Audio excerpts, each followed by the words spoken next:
Miami at Pittsburgh, Thursday night ESPN action. It's my best bet. First, though, Marco, what should bettors be looking at in this game? Well, the way they're going to look at this game, RJ, both teams are 1-1. One team's going to come out of this game as a contender. One's going to be a pretender. I thought you were going to say one team's going to be 2-1, and one team's going to be 1-2, and whoever scores the most points wins. You know, that's a good way to put it. But seriously, if you look at these two ball clubs at the preseason polls, both were ranked in the top 25. Miami started the season at 13. Pitt started at 15. Pitt had their first game of the season on the road at Utah, and because they lost that game, a game that they didn't embarrass themselves, they lost in overtime by 3, they dropped out of the polls and have not crawled their way back in, only playing one game. And if you look at what Utah's done since then, they've done nothing to, Utah, you mean Pittsburgh? No, Utah, the team they lost to. Okay. They've gone on and beat everybody that they've played so far. All right, so that's a concept that I've been talking about a good bit in the NFL, which is when you have 1 game, 2 games, 3 games, only a handful of games behind you, each game is meaningful because it's it's 1 game of 2. Mm-hmm. So that's meaningful for a handicapper. But 2, it's meaningful, how has those opponents done? For example, look at Virginia Tech. That would be an extreme example, is Boise with the big win. Now Virginia Tech loses, again, they were a huge favorite. It calls into question that Boise win.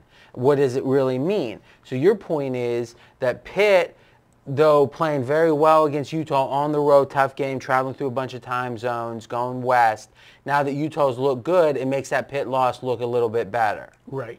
Okay. Well, I always preach that handicapping is the aggregation of multiple concepts where there might be 10 of them on the Pitt side, 6 of them on the Miami side. When you add up both, the net result is you think the Pitt line's 2 points off, so you have a small play on Pitt.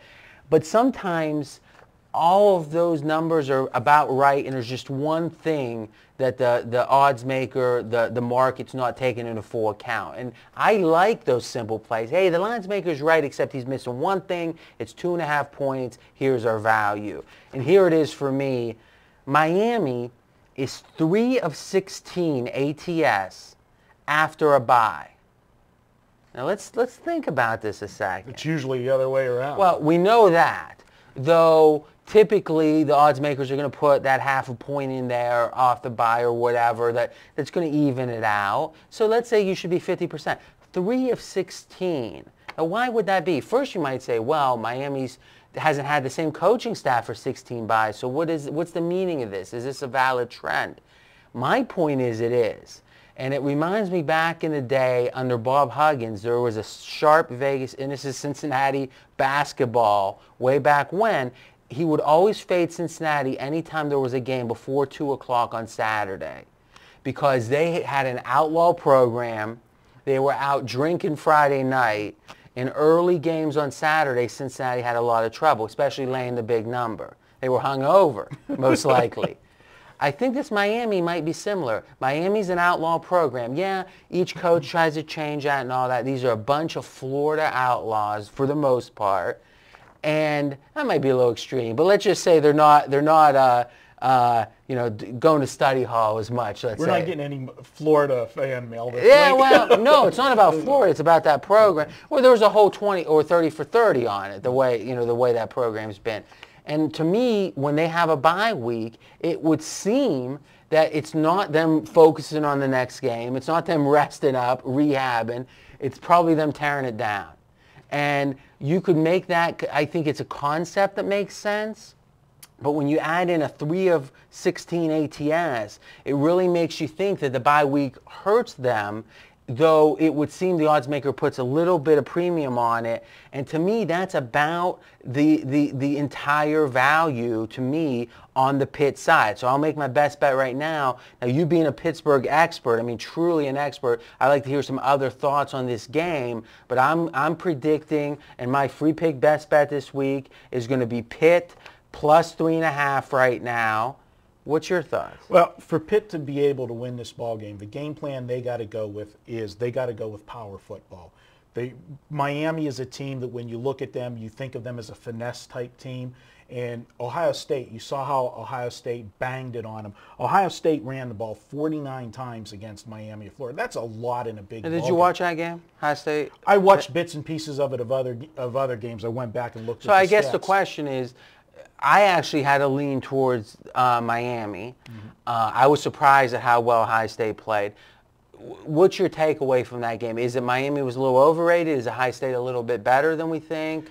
I think Ohio State's offense is much better than we're giving it credit for, because we're always, you and me both, we always say Tressel, keeps everything under wraps and plays conservative. I think he's got a little more talent this year than he's had in the last few years, and he's letting Pryor do more things this year that I think is going to open that offense up. But going back to this game, Miami has a tremendous advantage speed-wise over Pitt. You're always going to have that with the Miami athletes. Pitt needs to shorten the game, slow the game down, and I think Wannstedt's going to take this like an NFL game where he's going to play power football. You're going to see a lot of running from the Pitt offense and just try to wear down this Miami So team.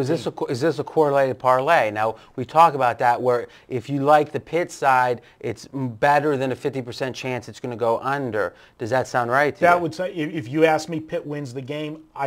There's more likelihood of Pitt winning the game in a low-scoring game than Pitt winning it in a shootout. And that's the key to a correlated parlay. So that's interesting. I might consider that as like a unit on Pitt and then a quarter unit on a two-teamer, Pitt and the under. The one thing that there is no value to either side on, you kind of touched upon it with the bye week, but both teams have a bye week, so both teams, there's no advantage the short week with them, because both teams had a bye last week. Well, that brings up 2 points. One is I don't think it's neutral because, again, Miami has trouble with the bye.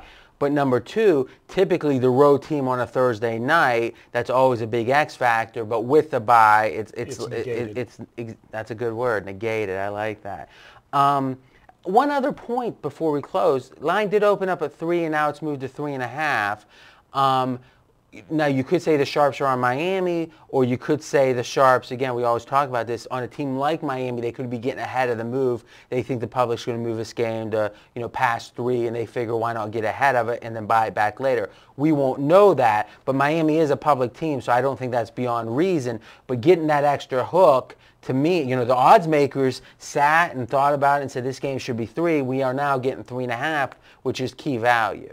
I think also public perception-wise, talking Sharps, is one angle, but public perception of the two teams that are 1-1, being the fact even though Utah's played well, Utah's not a named team, they're going to be more forgiving to the Miami loss because it was Ohio State. That's a good point. That's a good point. So it's like when you have the premium marquee teams and the underrated teams, it not only applies to their team, the team itself, but it applies to the teams that play them, how the wins and losses are perceived. Absolutely. Good point. Now it's your turn to continue the conversation in the comments section with Marco and me. And next up, we're going to Friday night ESPN, TCU at SMU.